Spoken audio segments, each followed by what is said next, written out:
people seek the spiritual path, and while being part of the journey, people start to, add more layers in the mind by inviting, spiritual references, and while being part of the journey, people have already added one more layer in the mind as a spiritual layer. The reason to being part of the spiritual path is about dissolving the mind, including the idea of freedom, which is spirituality. Now, being part of the process, the spiritual layer is added, and people have a hard time letting go of that spiritual layer.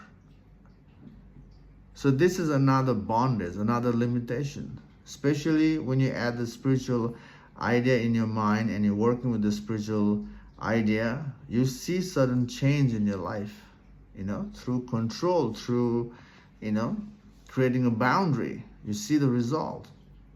And when you start to see certain result that your life is, shifting in a more positive way, that spiritual ideas ingrains in you.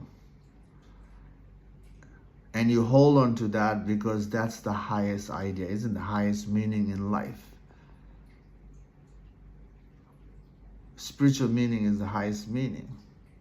And when that ingrains in you, when that becomes a stubborn layer, that means you're stuck now.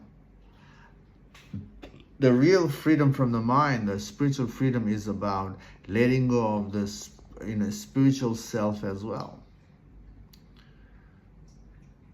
You're letting go of all the self, all the identification you have created. True freedom is about letting go of all identification, all self that you have created, including the spiritual self.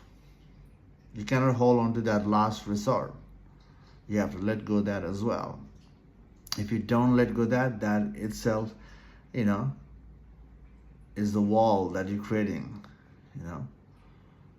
that already shows that you are attached to that, because you see that as a life source. That must go as well, because otherwise that will become another drama in your life.